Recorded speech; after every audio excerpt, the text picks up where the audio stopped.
What is going on? What is going on? We got a special guest in the house today.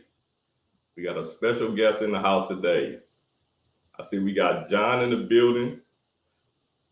We got Michael in the building. Michael and John are always first to everything, so they both first. I appreciate y'all. We have a very special guest in the building today. I appreciate y'all for being here. We go get started in a minute. We ain't gonna hold up and wait for everybody. Some people might have to watch the replay. They might have to watch the replay. I don't want to keep the guests holding, staying in there for too late. But we go get right to it. What is up, team? It is your boy Sledge from the SledgeIncTeam team, and this is episode 3 of Unfiltered 20 Questions with Sledge. And today we have a person that is a travel hacker, a master editor. He flies around the globe using credit cards, and he is a self-proclaimed cool nerd. It's my boy, the one and only Lonnie from the CallMeLani channel. Let me bring Lonnie on in here. Yo, How you doing, my brother? I'm feeling good, looking great. How you doing today? Good, brother. Good. Let me see Thank- here. Thanks for the You know how invite. this thing go, man. Oh, we got Chad Money Minutes in the building. Now, the way 20 questions with Sledge work, I give you 20 questions. Some credit card related, some not so much. But you gotta answer all the questions. No pleading the fifth. No pleading the fifth. You ready to get started? Yes, sir. Let's get to it. So, Lonnie, how many different countries have you traveled to, and which one is your favorite? Oh, that's a good starting off question right there. And that actually makes me think because I honestly don't know off the top of the head how many countries I've been to. At least like 10 or so. I'm on my third passport at this point. Like, not just expirations, like too many trips or whatnot. Um, Somewhere between 10 and 15, maybe even up to 17 countries in my entire life. Um, Wow. as for my favorite, ooh, that's another good one. Now, there's territories and there's countries. So I do like Bahamas. So I like to go through the Caribbean. I'll call that a territory, of course. Uh, but just recently, I would have to say Spain. There's I've gone to Spain twice. I still haven't seen the entire country yet. There's still so much more that I want to see there, even in the cities I've been to. I just went to Barcelona earlier this year. Didn't see everything in Barcelona. Um, I still need to get to Madrid. Ironically enough, like the capital of Spain, haven't stepped foot there yet. So I would actually have to say Spain is one of my new favorite countries. Yeah, that's awesome, man. That's awesome.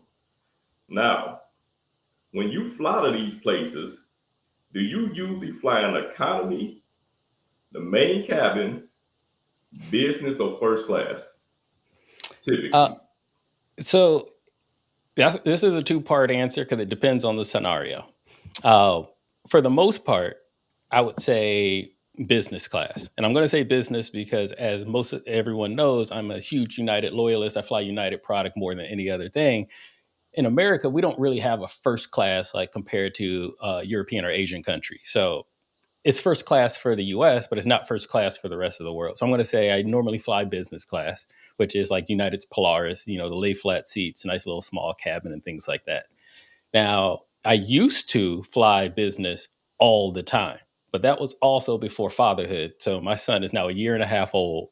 And we started, at first when he was young, I know, young, he's a year and a half, but when he was first born, um, it was easy to do infant and lap. So we could still sit, business class in the front of the bus or whatnot and hold him in our lap and just kind of like pass him back and forth on these long haul trips or whatnot. But now that he's a full grown toddler with walking and talking and, needs to be entertained, he wants to walk around. He loves airplanes himself. Now it's more efficient to buy like an entire row, like a 3-seat row in like economy or economy plus. And with my United status that I have, I get like economy plus free anyway. So instead of just like sitting regular economy, I can get economy plus. Is it business or the first? No, but now it's actually less miles because we started buying him a seat because he's in that toddler age where like, dude, I can't hold you. You're too wiggly, you're too squirmy.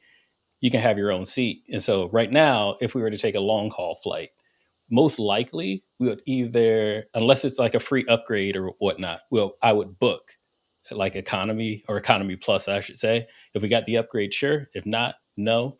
But then I don't think I'm ready to spend, 100,000 plus points for a 1.5-year-old to sit in a lay flat seat that he's not going to sit in anyway. So I definitely understand that.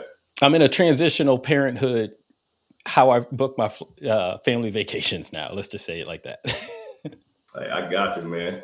So I'm assuming United is your number one airline. Always, still to this Now, day. being a United loyalist, what are some of the unknown perks? I won't say unknown, but little known perks that something that the audience might not know about. Yeah, the first thing that really got me about United was one, their system. So I'll mention two things, and it's both customer service related. So their actual system, the computers that they're in, that you're in, well, they type in your boarding pass or your frequent flyer number, account number, anything like that. United, I've never seen the system, but I can guarantee it. They have all the information that you have shared with them in that system. So they know how long you've been a customer, how many like flights, what's your actual flyer count. So not like your frequent flyer account, but like how many miles have you actually flown with this company? Like, hey, are you a million miler? Are you a 500,000 miler? Like how many actual miles and things like that? And of course, like I said, the tenure that you've had with them as well. So that's one thing that I know for sure that they have. I can't prove it because they never let me actually see it. But there's plenty of times where I just walk up to counters and they're like, "Oh, hey, Mr. Lonnie." I'm like, "How'd you know who? Like how'd you know this?" Or like, "How you know me?"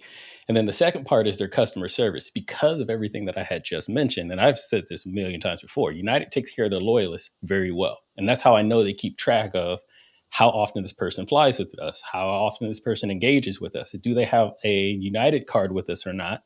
Is because their customer service as a loyalist for me is top notch. And that's one of the reasons why I won't leave, because I know I'm not going to get that with American. I know I'm not going to get that same treatment with Delta, to the point where there is a secret customer service number that they actually have. It's not the one on the back of the card. It's not on the website. It's something that literally comes to you down the line. Eventually, I got it in an email, and they're like, if you need anything, this is the number you call. And I am not a global service, so their top tier, their public tier is 1K. Their top tier is global service. I have never been invited to global service. I'm not a global service member, but my tenure and constantly hitting platinum and 1K with them year over year, I have a dedicated United customer service number that I can call whenever I want. So when I get like a trip delay, like I'm standing at the boarding gate and they're like, "Yo, your flight's delayed for an hour," while everyone else is rushing to customer service or trying to like call in the app. Nah, I saved in my phone. I call a different number and I'm taken care of. Man, you are absolutely the man with United. There's a reason why I won't leave. Like I said, I won't get that type of service or treatment just walking on someone else's product. So why won't I stick with the one that I know is going to treat me the best? Yeah, I understand that.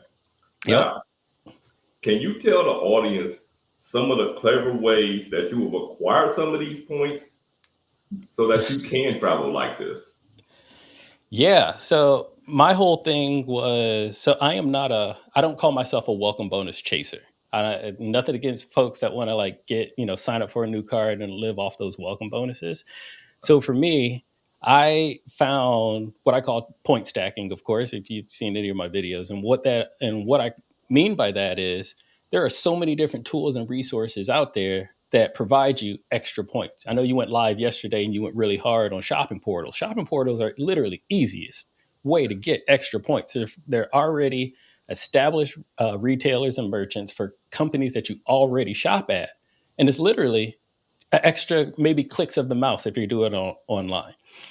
So shopping portals, definitely the number one thing. And then there's also other things. So we mentioned like, you could mention Rakuten that, PayPal does them. Like it's literally just a digital coupon book of offers out there. You know, if you've seen people do extreme couponing before, where they go to the grocery store, get $300 worth of stuff and walk out paying 13 cents, it's the exact same concept, but with travel rewards.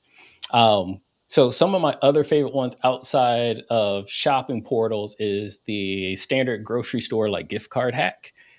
So if you have a grocery store earning card like an Amex Gold or the Freedom Flex this quarter or last quarter, quarter one of 2024, where you'll get 4 or 5 points per dollar at a grocery store, just walk over to that end cap, buy your gift cards off of there because it counts as a grocery store. Now you get 4 or 5 points there. Now you can actually stack that with the shopping portal at the same time. So you can get 4 or 5 points from the grocery store, go on the shopping portal, get another like 8 points. So you're getting like 13, 15 points at a time. And that's like some of my favorite ones. And also, and I was just talking about this with Tariq and Matt Clausen last night in the Discord. I've been kicked out of it literally. And that's the Mileage Plus X gift card app. It's a digital gift card app where you just download it, put in your Mileage Plus, United Mileage Plus account number. And same thing, it's a digital gift card app. And so you can go in there and you'll see like 10 points per dollar at Adidas. I just bought a pair of Adidas. It just showed up this afternoon. 10 points per dollar there. And then use that gift card on the shopping portal, which was like 4 or 5 points when I bought the shoes. That's instant 15 points per dollar. And if you have a United card, when you buy that gift card, they'll give you a 25% boost for using that app. I know this because I've used that app so many times. I've been blacklisted from it. I can't even sign into it anymore. So that's how it really started. And like I said, I just kept leaning in with United after that. But there's so many different ways that you can get these extra points and miles without having to go with another sign-up bonus. Like those a couple examples right there are the same as a regular welcome bonus. A welcome bonus normally is about 15, 20 points per dollar during that opening time frame that required spend. You can get that after you hit your welcome bonus with just a little work, a couple clicks of the mouse. Man, I wish I was taking notes on this, man. I mean, I know everybody in the chat need to pause for a second and get their notepad, man. You got to take notes on this. Lonnie over here dropping jewels, man. All right. Recently on your channel, you did an interview with Amazing Race winner John Franklin. Yeah. Can you tell us how that interview came about? Yeah, so I kind of just fell into it. So John and I actually have a mutual friend, and I had no idea about it. Where one of my close friends was like, well, one, I'm a huge Amazing Race fan in the first place. I watch every single season. It's one of my favorite shows. Season 36 ain't that great, but I'm still watching it anyway because I'm that akin to the show. But one of my friends I was talking to, because I am new to as a creator to YouTube. And so I'm like in my, 7th month now, maybe 7.5 month now. And obviously I talk about travel hacking, those types of things, of course, with credit card rewards. And then my friend was like, yo, I just watched your most recent video. I forgot which video it was. And it was like, it would be really cool if you talk to John. And I'm like, John who? And they're like, John and Greg, they just won the Amazing Race last year. And I'm like, word? Like, you know them? They're like, yeah, I know them personally. I'm like, you got to link us. So that's how it happened. Sent one quick email, and without question, outside of him going through his engagement, he was trying to propose to his now fiance, was the only delay, but he was instantly like, yeah, 100%, let's do it. So I was really excited about that. Man, that's awesome, man. Like, that's really bringing something different into the space. Yeah. Like, yeah, that's really bringing something different into the space. Yeah, now, that's what I want to do too. For sure. Mission accomplished. Mission accomplished. During that interview, one question that you posed to John was, what is his vacation style? I want to pose that same question to you. Yeah, so I am definitely not a beach person because I am a sneakerhead, and sand will ruin a pair of shoes. That stain will never come out. So I am not a beach person. I am not a go lay out in the sun all day person either, for obvious reasons. If y'all don't know, we don't need to talk about that. Just just take a minute to think about it. But for me, my vacation style is more like historical, educational. So I like architecture. So I like to go to like older cities see different types of architecture, see how infrastructure is built. So I just got back from Korea a couple of weeks ago, and Korea has like tunnels underneath the city as well. And so just like exploring those tunnels, which are completely like urbanized, they're completely modern. Like there's an aquarium underground, like a full aquarium underground. And then, like I mentioned, Spain, Barcelona is a very old architectural city. So I like that historical stuff. So if I were to go anywhere, I want to see the culture of the city, the history of the city. I might go hit a museum or something like that. Even when I go to Manhattan, I like to go to like the Guggenheim. I like to go to the Met Museum, like those types of things. Those are my true vacation styles because that's how my parents raised us. They used travel as an educational tool. And so I still like to understand the world around me via those firsthand experiences. So literally like walking through this historical site, walking through this architecture, walking through this particular, maybe a moment in time or something like that. Yeah, that's awesome, man. I kind of feel the same way. But this video and this interview isn't about me. It's about you. You touched on this a little bit earlier, just a small bit. You made a video in Barcelona, Spain. Yeah. And in that video, you said there's some items that you like to bring with you. Yep. One of those items being toilet paper. Yes, sir. Not afraid to admit it. Not afraid to admit it. All right. So the reason behind take your own toilet paper, because you only got to go one day without it before you realize, man, I'll never go without it again. And it is a very weird thing to say. And I'm not the only one that does this, by the way. I know people that take other weird things. But the thing is first off, I've gone to third world countries like Dominican Republic. I've been to Indonesia before, where they aren't at the same level as here in America, where we just be like, oh, if I go into a bathroom, there's toilet paper. No, I've been to places where you walk in and it's a hole in the floor. And you're like, yo, when you don't got running water and you just went and all you got is your 5 fingers, you're going to wish you brought toilet paper. Now, the other aspect, now that's a very extreme, but it does happen because people do travel to those areas on a regular basis.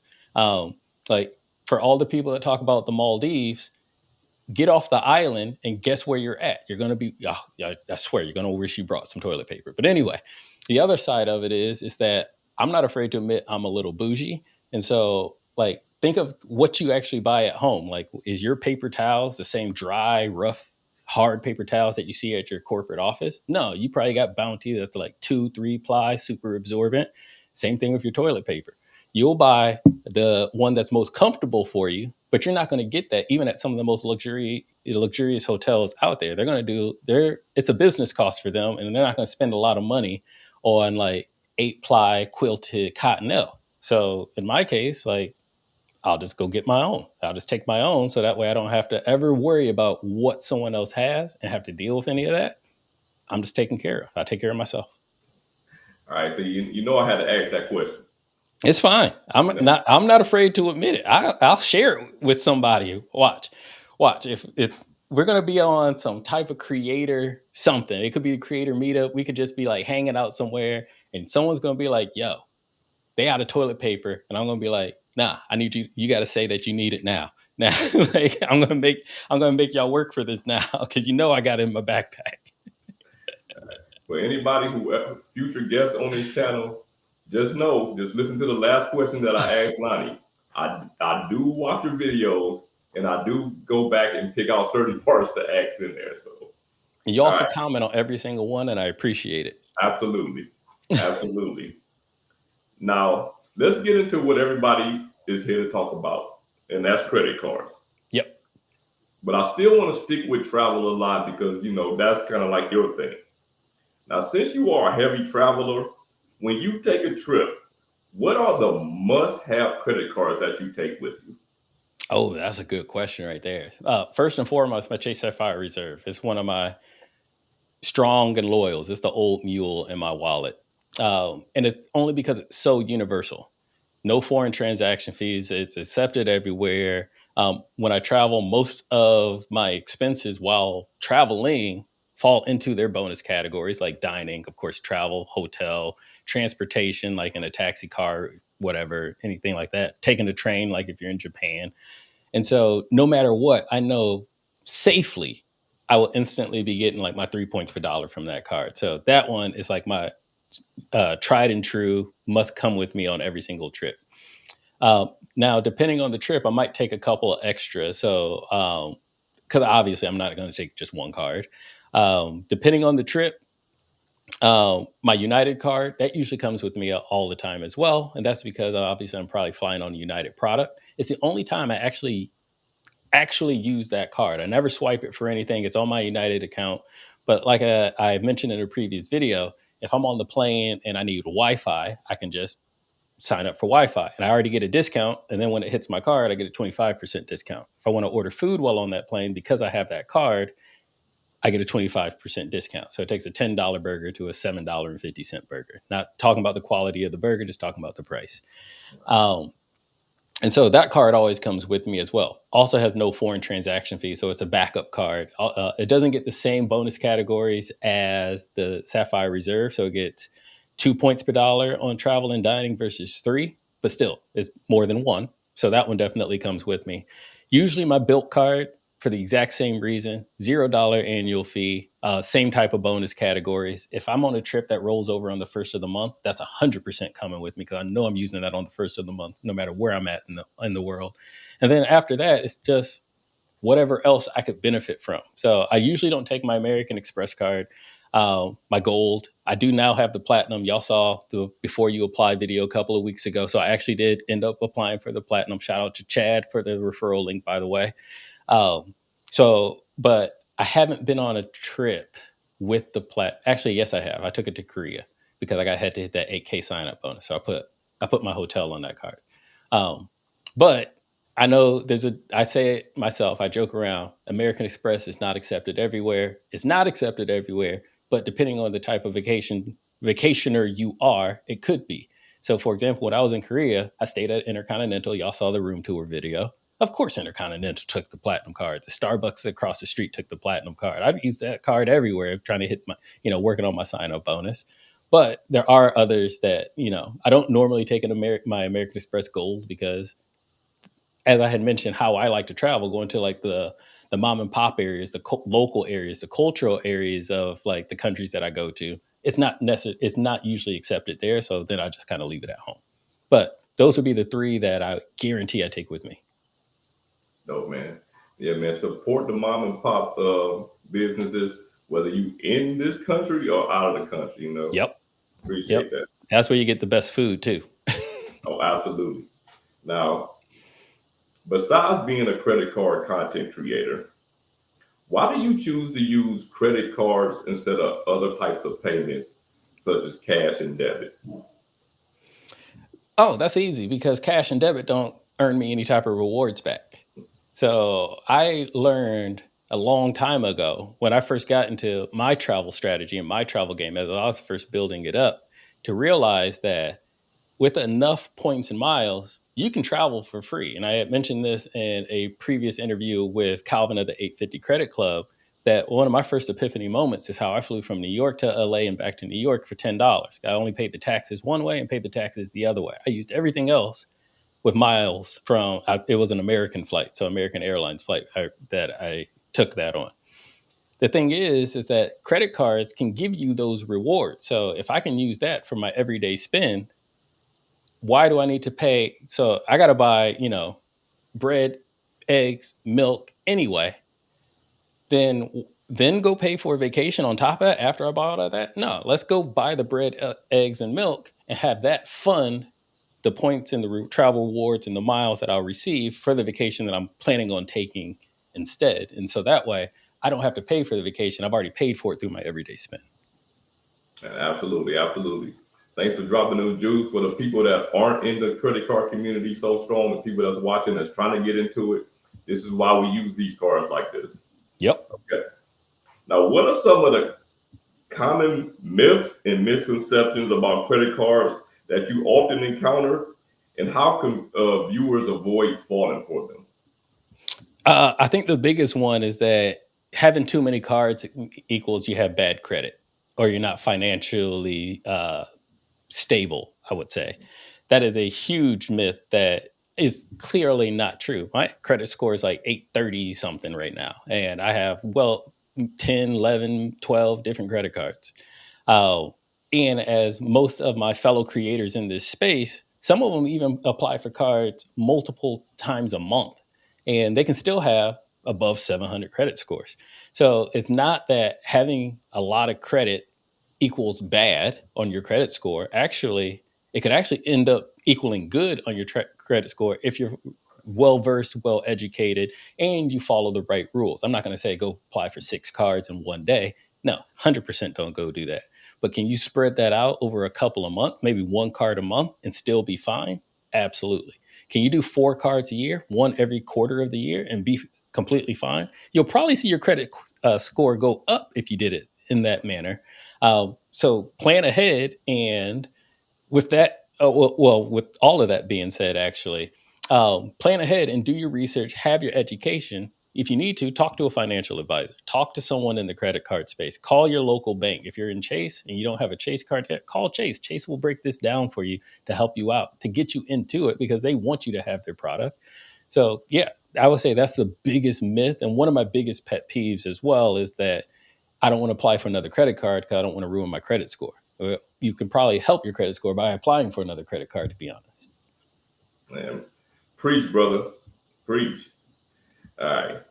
Now, what are some of the lesser known benefits of some credit cards that might be overlooked? I know you know about this. Oh, yeah. Um, First would be travel insurance. I don't think people talk about it enough, where you don't know exactly what's covered on a card. And so, but you understand the baseline, the marketing lingo. And what I mean by the marketing lingo is that, oh, this card has primary rental car insurance or CDW. But you don't know how much. Like, I have the Bilt card that has CDW. I have the Sapphire card that has CDW. So if I was about to rent a car, which card should I actually use? And the thing is that you need to read the terms and conditions to understand, like, this card will only cover me for $10,000 on that rental car, where this card might actually cover me up to $70,000. Like, I don't think people go that granular enough. So that's definitely one of the things that I think people don't understand enough when it comes to their cards is the literal terms and conditions of the card. And then if I were to back that up with anything else, the warranties and protections. So people will say, oh, this has 90-day protection. Well, some cards, if you once again go back into the terms and conditions, it says 90-day protection on purchase that's like over $1,000, or it has to be an appliance. Well, you just bought an iPad, and an iPad doesn't count as an appliance, and you dropped it. You're SOL because you didn't read the terms and conditions. Those types of things. So, I think people need to go into the warranties, protections, and insurances and really like get granular about them, because that could be the make or break moment of, hey, I'm about to go, on this vacation. I'm going to rent a car. I'm going to take a carry-on bag. I'm going to check a bag. Which card am I going to use to pay? Because I want to make sure I have the best protections. And it might not be the card that has the best bonus category. I might not use my CSR. I might use my Bilt card instead. Even though I'm not getting 3 points per dollar, I might get 2. All right. Man, you got to go through those terms and conditions. These companies, for anything, it don't matter what you buy, they banking on you not doing it. Yeah. They banking on you not doing it. Yep. All right. Now tell us about one credit card that you have that no one really talks about, but you personally get a lot of value from. Oh, that's easy. My United Mileage Plus Explorer card, period. I don't think I might be the only creator in this space that has that card, possibly. I know I'm exaggerating there, but I know it's a very few of us. That card has so much value, especially paired with United. So if you fly their product, you have their card. I've already talked about like levels of customer service, but actual levels of value. It can help you save time. It automatically gets you lounge access. It actually exacerbates your PQP, your premier qualifying points, to help you get status faster A lot of people don't realize this, but of course, United is a Star Alliance partner. If you're just a United Gold member well, if you hit United Gold status with United, you get Star Alliance Gold status. So now you can go to any Star Alliance Gold status lounge around the world. That includes Lufthansa lounges, where you're now in there for free. All you need is your boarding pass. So you could be sitting row 34 next to the bathroom's middle seat, and you still get to go to a Senator lounge in Frankfurt because you're gold status, because you got Star Alliance Gold status. This card also gives you additional point frequent flyer miles. I've already mentioned like the Mileage Plus X app and all that other stuff, but you'll get additional frequent flyer miles because you have the card when you use it to pay, or if you just, of course, fly on United.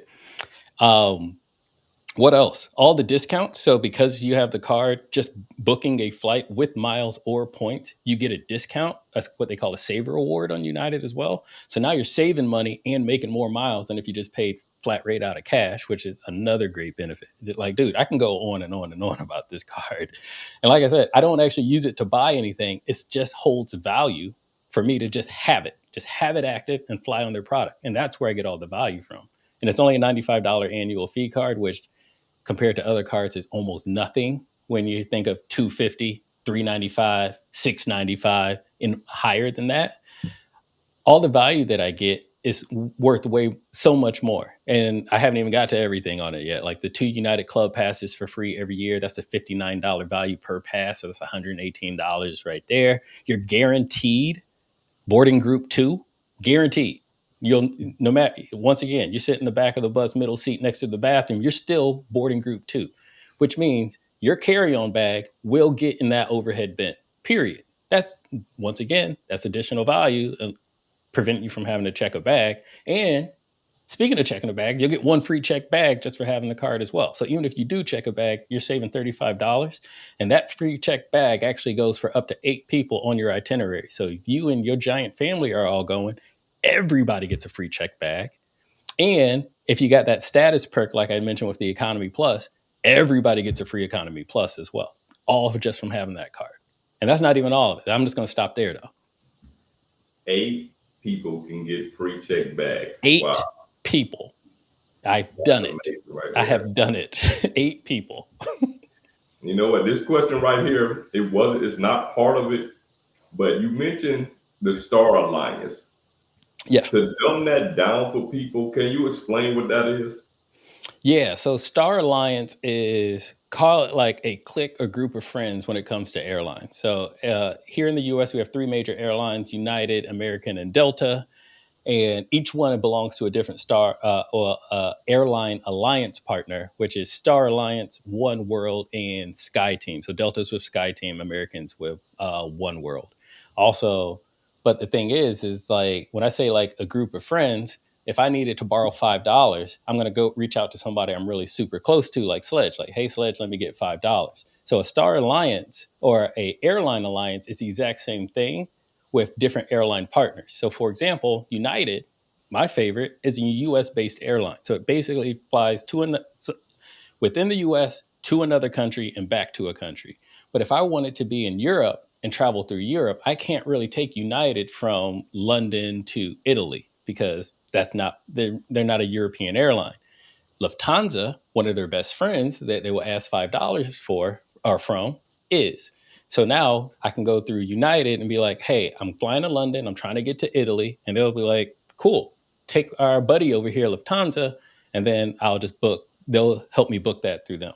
So it's kind of just like it is, like a group of friends that all work together to help you get from point A to point B.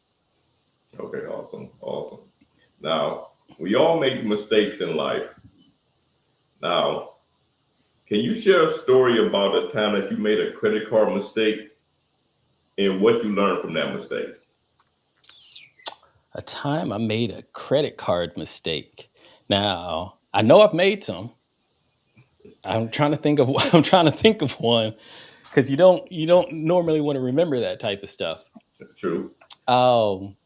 Let me see, a credit card mistake that I've made. I know I've done like stupid things where I've used the wrong card at the wrong time, but that's like minuscule. Like, oh, I just lost out on like 500 points or something like that. I'm trying to think of something a little bit better than that, though. Let's do this because I don't have one off the top of my head. And of course, as everyone knows, this is unscripted, so I did not get to prepare any of these questions. Hold that. Let's come back. So I'm not going to break the rule. I will answer it, but let's come back to it. All right, we can come back to that one. All right. In order to benefit from credit cards, you have to be disciplined. Can you discuss the importance of credit card utilization and the impact that it might have on someone's credit? Oh, yeah. So credit utilization is best explained as like you have a set amount of credit spend. So whatever bank that you're with, whatever credit card that you have says you have will allow you to borrow $10,000. Let's just use a round number here. So that $10,000 is your credit limit. That's all they'll let you do. And remember that this is just a small term loan. So they're not going to loan you any more than that at any given time. You can spread that out as long as you want or in a short amount of time, but that's all you get is that $10,000. Your utilization says how much of that $10,000 you're actually using at any given time. Now, when it comes to how that can affect you in a good way or a bad way, all depends on how much you use when your statement balance hits and when that reported back to the bank and to your credit bureau, which depending on your card and when you signed up for it and when your bill date is, could be any particular date. So let's just say the 15th of a month is when that gets reported off to the bank. When on that day, that says Sledge has $10,000. Here's how much of that $10,000 he's using. So if it was $2,000, Sledge is using 20% of his credit utilization. Now, the thing is that you want to keep it as I don't want to say as low as possible, but you want to keep it on the lower end. And when I say the lower end, sub 30%. I would actually say sub 20%, but sub 30% usually is not going to affect you, especially if you have a good credit history, you have multiple cards, you may have like a car loan or something like that before.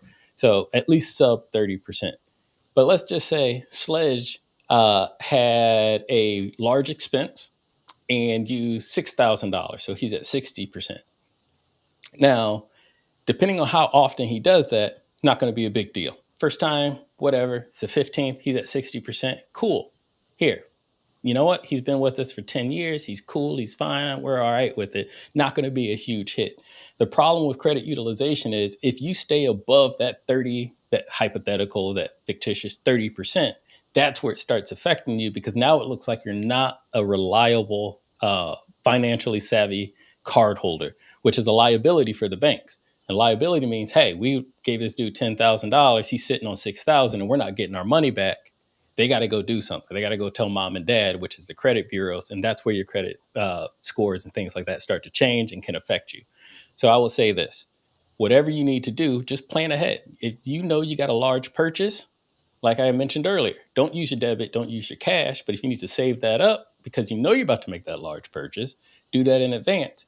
And some people will say, wait till your statement balance post. I don't care. I pay my credit cards off whenever I see a number I don't like. If I see it at $1,500, I'm paying it off because I don't want to see $1,500. You can pay your bill off whenever you want. It won't get reported on the same time. So I might have hit that $6,000 like Sledge, like in that hypothetical scenario I had just mentioned with you. But then I pay it off before the 15th.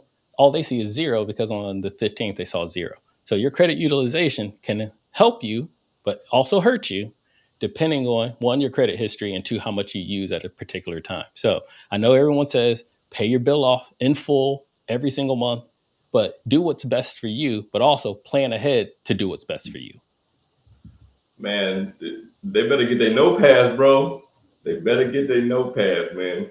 I know it's some people in here that's experienced with credit, but I know it's some people watching this thing that are still learning. We all still learning, but I know some people in here that's still learning, man. They need to get their notepads ready. All right, the next question is, how do you assess the long-term value of a credit card beyond the sign-up bonus and the initial perks? Oh, another easy one. The benefits and the value that I receive. I have 2 videos on my channel that literally the thumbnail, the title says never going to cancel. And that's my Chase Sapphire Reserve and my United Mileage Plus Explorer card. Not to say would I ever change that. If Chase comes out with a new product or nerfs the Sapphire Reserve, then sure. But I've had the Sapphire Reserve for well over 7 years now. And I've had my United Mileage Plus card. I can't even tell you. It's literally the first travel card that I ever signed up for. And I've never canceled either one. I've never like refreshed the sign up bonus, canceled, and come back and reapplied. I've literally like never canceled them. And it's because of the benefits and the value that I receive, where the Sapphire Reserve is very polarizing. I'm pretty sure, I can't see the chat right now, but I'm pretty sure Cesar or Philmo is like, CSR is trash in the comments or something like that right now. And it's fine. I respect their opinion. If it don't work for you, it doesn't work for you. Not every card is for everybody. That's why there's literally not one credit card to rule them all, because not every card is going to work for everybody. So I 100% respect that opinion. But the way that I travel and how I use the benefits and perks from my Sapphire Reserve and my United Mileage Plus Explorer card, I will never cancel them. And that's why I keep them no matter what, even if I don't use them every single day. It might not be my go-to card. It might not be my everyday spend card. I might not use it regularly, but I won't cancel it because I get so much behind the scenes value for the way that I travel and what I want to do and what I want to accomplish. There's no point, including travel, the shopping portals. If you want to go back to that, because if you had a Freedom Flex, Freedom Unlimited, yes, you have access to Chase's shopping portal, but let's just say Lululemon, which I like to shop at as well. Only online and only on the clearance rack. So I'm not trying to flex. I'm not trying to flex. I shop only on the clearance rack. That stuff's expensive. But if anyone has a Sapphire Preferred or Sapphire Reserve and also one of the Freedom cards, go sign into your Freedom card. Go look at a certain merchant, once again, like Adidas or Lululemon, and you'll probably see 2 or 4 points per dollar. But then switch it over to your Sapphire card instead, and you'll see it's like 8 to 10 points per dollar. So I can actually get more points when I'm point stacking because I also have that as well. So it's a give and a take from an earning side of points and a redeeming side of points. Man, like I always say, let the credit card fit your lifestyle. Don't try to make your lifestyle fit the credit card. Yes, sir. All right. Now you mentioned it earlier, and I already knew this, but you have a young child. Yes, sir. Have you added your child as an authorized user? And if not, when do you plan on doing so? Already done. Yeah, that's already been done. Not only he's an authorized user piggybacking off my credit, he also has a few, including United, of course, his own frequent flyer account. So he's already a United Mileage Plus member. He's already started earning miles, which never expire with United. Literally, like I joke around, but I'm dead serious. On his 18th birthday, I'm going to give him the password to his account and say, hey, I'll see you later. But that alone, he's already set up for travel. I've already ruined travel for him, is what I like to say. Like, he might not ever have to sit in the back, that middle seat next to the bathrooms. He'll probably never have to do that. He'll already be, I don't know, halfway to million miler status, hopefully by the time he's 18. I use my global entry credits because I have him on multiple cards. So he's global entry TSA. I have a discount with Clear. So now me, mom, him, we can all go through Clear if we need to, whichever line's shorter. And he has his passport. So yeah, he's already set up across the board that way. Yeah, that's an easy one to answer. Yeah, he's set up. I got him set up early. I had to add this one in there. He has to have a global entry in order to go through there? Not necessarily, but after age 2, yes, because they do need to have that facial recognition scan. They're considered a official toddler, just same way like on an airline. You can't do infinite lap anymore after age 2. You have to purchase a seat. So even though he's not 2 yet, he will be in a couple of months. Like what his birthday's in September. What's that, like 7-8 months from now? Whatever. So he's about to turn 2. So I'm just prepared in advance. And like I said, it's free. Well, not necessarily free. If for those out there that are like, nothing's really free, annual fee, et cetera, it's one of the benefits of a card that I already pay for. It's wiped from my credit, my statement. So I didn't pay extra for it. Let's just say it like that. I didn't pay extra for it. So I might as well use it. If I don't use it, I'm going to lose it. So yeah, he's already set up. And as most people know, your passport, global entry, that lasts for 5 years. So why not just use it now, even though I did it when he was 3 months old. Let's just say it like that. But why not do it now? So I know when he hits 5, we can do it again. Yes. If you have a child, an underage child, and you're responsible with credit, please put your child as an authorized user on your card. If you have a grandchild and your kids aren't responsible with credit, put your grandkids as an authorized user on their cards. It's definitely gonna pay out, in the long term. But at the same time, we also have to teach them about credit, you know, in the Yes, meantime, so they know how to use it when they get ready, because they're gonna start with a head start that a lot of us didn't have. exactly. 100%. All right. Now we're about to get to the fun questions. So I hope you're ready for Okay, this. let's do it. You got Anthony Venture and Chaz Money Minutes. They are going live at the exact same time. You have one monitor, you have no TVs, you don't have your phone, you cannot switch back and forth. Which one are you watching and why? Darn you, Sledge. And yes, I'm censoring myself because I want you to get monetized on this. So I'm not going to say the real word. So darn you, Sledge. Oh, that's a good question. Can I ask who they went live? Are they going live for someone? They're doing an interview. What's their live about? They're both doing interviews with somebody Dang. interesting that you want to watch. All right. So, and this is no offense to the person that I'm not going to say, but I would choose Chad.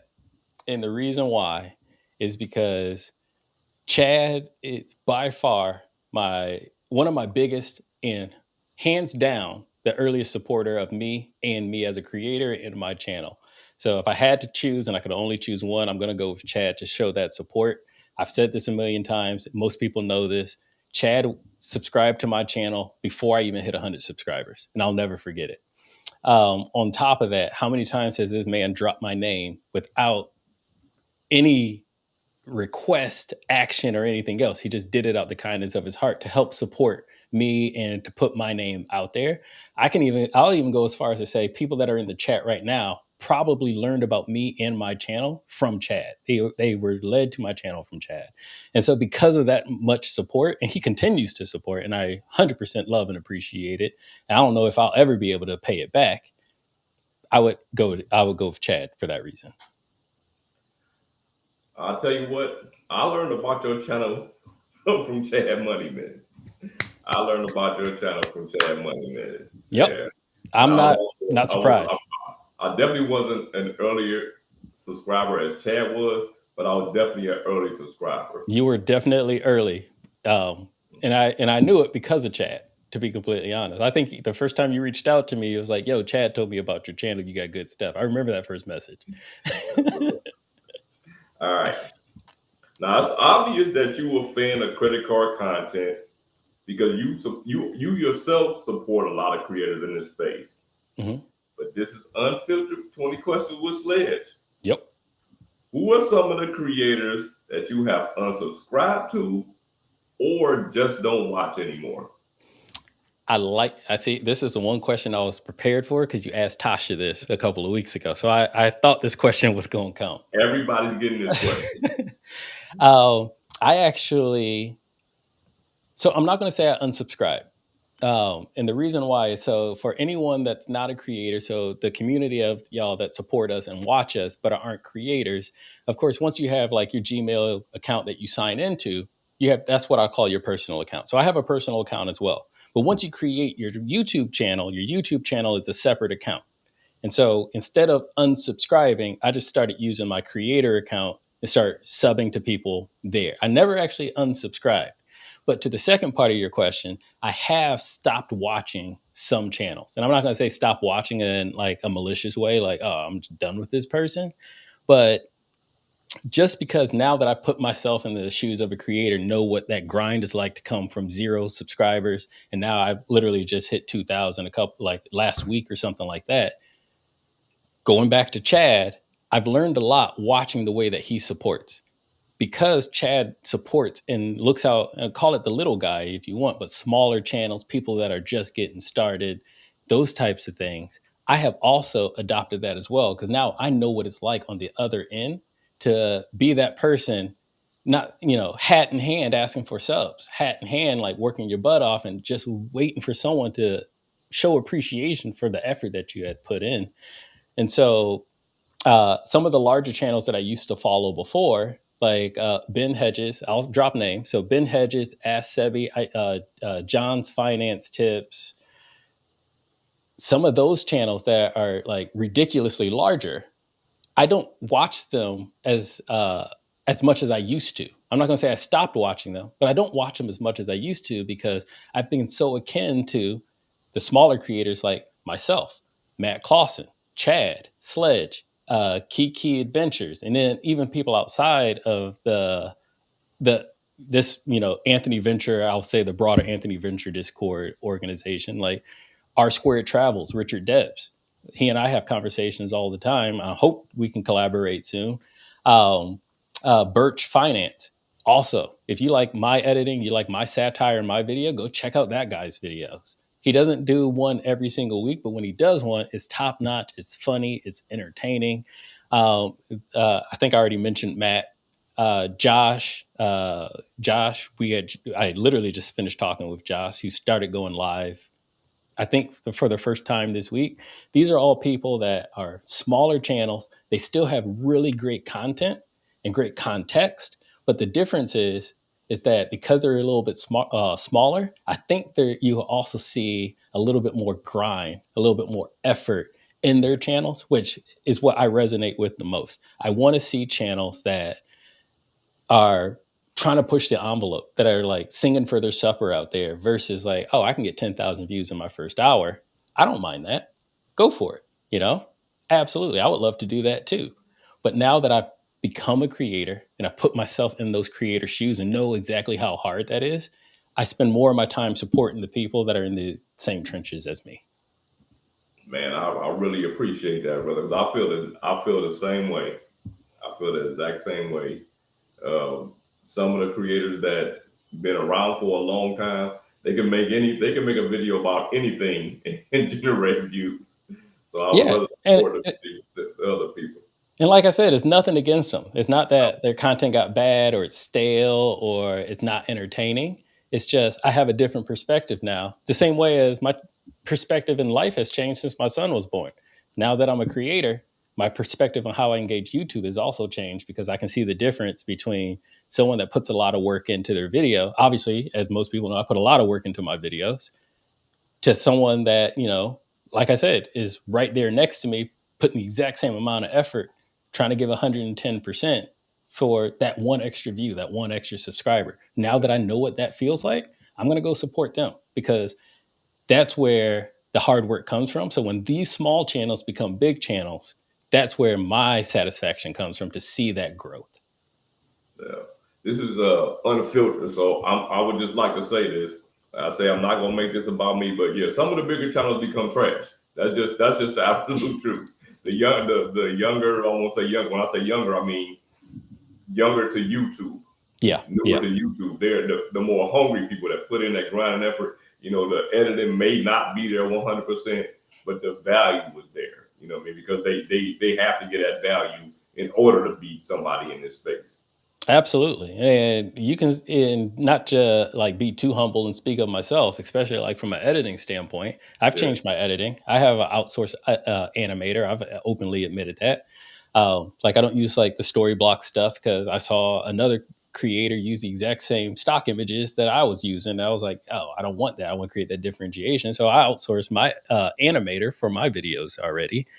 But go back and watch my first couple of videos and then go back and watch my last few. That grind, I learned how to do the editing. I reached out to different editors on YouTube, watching their channels.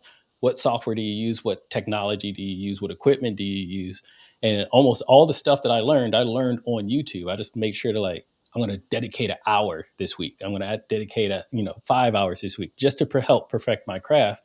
So you as viewers can all see that growth and that grind and that effort that I put into my videos, because I never want to sacrifice quality. I want the next video to be better than the last one every single time. Yeah. Speaking of that, what software do you use for editing your videos? Adobe Premiere Pro. Yeah. Yep. So I set certain goals with my channel. So it could be a subscriber goal, it could be a monetization goal, whatever it is. I like to set those types of goals because it gives me something to grind and reach towards, to strive towards. And so when I tell you that, like, hey, I got a next subscriber goal that I'm coming up, start paying attention, because once I hit that, something's coming back into the channel. All of the money I make from my channel, if it's a super chat, if it's a ad revenue, anything like that, I pump right back into it. And I'm not going to lie, I'm in debt to my channel. I spent more money on my channel than I've made from it so far. But at the same time, I love being a creator. It is so fun just to be creative and try to like come up with this content and find unique ways to engage with all the viewers in a visual way and whatnot, because I'm just talking to a camera when I'm sitting here recording. So I got to try to find a way to be engaging. But that's one of my biggest drives, is to say, like, when I hit X subscribers, I might go buy a new laptop, or I might go buy a new camera, or I might go buy a new lighting equipment or something like that. So I would also say to my fellow creators out there, like, yo, set those goals, because people will see the growth, people will see the difference, and that's where the support will come from. They want to be part of a success story. All right. So, in saying all of that, what are the plans for the Call Me Lonnie channel in the near and distant future? The near future is, and I'm not going to lie, I'm still finding myself. I'm still finding myself as a creator and as a brand on my channel. And I know a lot of people might be like, dude, like, when I say that, people are usually shocked. We're like, dude, you're kind of there. And I'm like, no, I'm not there yet, because there is a different definition in my head than it probably in their head. So just because, 4K videos with the editing and the animations and all that other stuff, I don't find myself there yet. And let's not forget, like, I've only been doing this for about 7 months at the moment. Yeah, 7.5 months as a creator since my first upload. And one of the things that some would call it a gift, some would call it a curse. I'm not necessarily going to say it's a curse, but is the timing factor of it all. So to get to 2,000 subscribers, a lot of people might take a year or longer to get there. I didn't have that luxury because I was able to do it in 7 months. And that's not flexing, that's not a brag or anything. But the amount of time and the stuff you learn as being a creator over 2 years, I don't have that luxury because I haven't done it for 2 years. But I will say subscribe and stay tuned, because when I hit that 2 year mark, hopefully my channel is going to be completely different than as you see it today. So that's what I want to do. That's where my channel is at. And that's what I'm trying to build right now. Continue finding myself, continue finding my brand on my channel, so I can continue growing and hopefully get it to the place where I want it to be. Yeah, that's awesome, man. Thanks. Continue to grow. I've seen your channel grow. I mean, when I first started watching your channel, the channel was already awesome. Like that. The Thanks. first thing I pointed out to you was your editing, and I'm like, man, this guy's editing is amazing. Yeah. But even in saying that, I've still seen the continued growth in all of that. So that is awesome. Now, Yeah. the very last question: what are your social media handles, and where can everybody see CallMeLani videos? Well, first off is right here on YouTube at CallMeLani. And that's primarily where I put everything at. Now, as I just mentioned in my last little monologue answer there, I am trying to expand my channel. I am trying to expand my brand, but I'm a one-man show at the moment, where content creation, the upload schedules, all that stuff, man, that takes a lot of time out of your day. And so I literally, just in the month of May that we're in right now, I just started adding content to Instagram, Threads, and Facebook. So I created a Facebook group. Uh, it's so new, I don't even remember the name of it right now. So I apologize. Like, it's literally that new. But my Instagram handle, which I primarily hardly ever use, I stopped using a long time ago because I just got out of Instagram and social media. But it's Lani Adisa, and that's LaniAdisa. So I've mentioned this before. I am not formally, I'm a photographer first. So I like photography. I've always been a photographer, not necessarily amateur, not pro, but I'm pretty good at it, I would like to say humbly. So if you want to see any of my photography work, then go to that Instagram handle. But now you'll start seeing some of my shorts, some of the reels. You'll start seeing posts from me from Facebook, thing like that. And I'm the exact same name on Facebook as well, Lonnie Adisa as well. So you can all find me there for now, hopefully to expand. But that goes back to your last question, Sledge. Where are we going to be in a year from now? Well, I think we forgot something, man.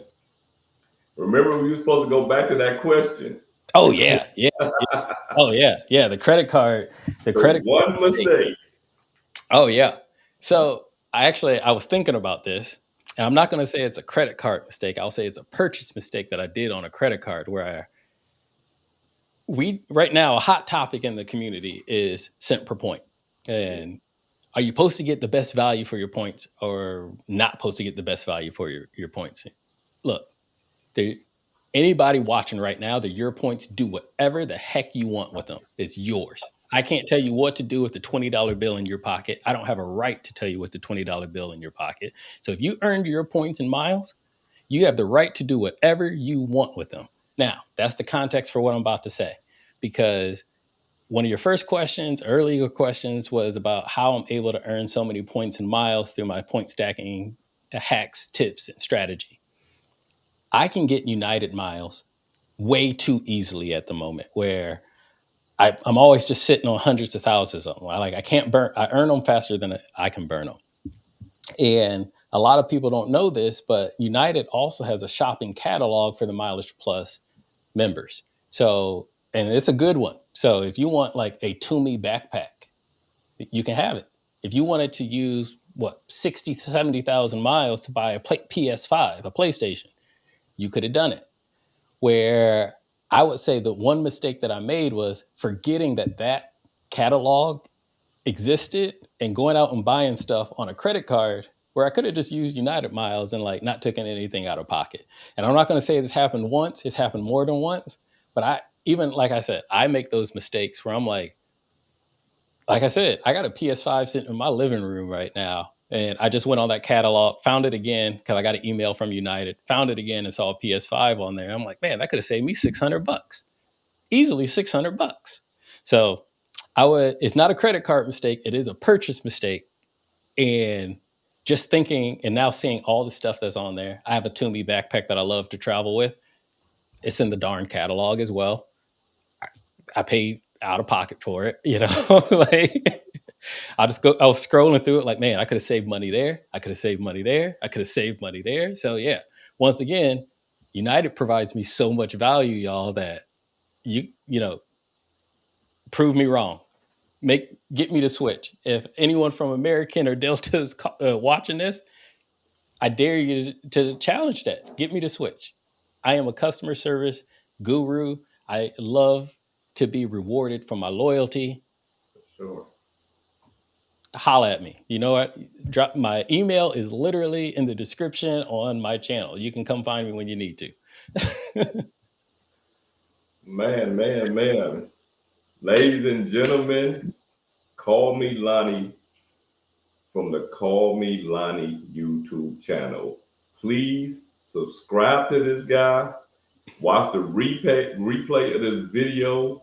Get your notepads out and take notes because he dropped mad jewels during this interview. It was great having you here, and salute to everybody that watched. Hey, before you end it, Sledge, I do need to thank the DJ for the entertainment. So can we all give a round of applause, drop whatever emoji you need to in the chat for Sledge himself. Dude, you are a pioneer. You are a man of honor, a man of integrity. And I don't know if my channel would be, me as a creator or my channel would be where it's at today without you and great people like you. So I want to thank the DJ for inviting me on, giving me an option to even speak on your platform, to even be involved on your platform. So thank you in return for giving me this opportunity. I really 100% appreciate it. Appreciate you, brother. We are out, y'all. Salute. Peace.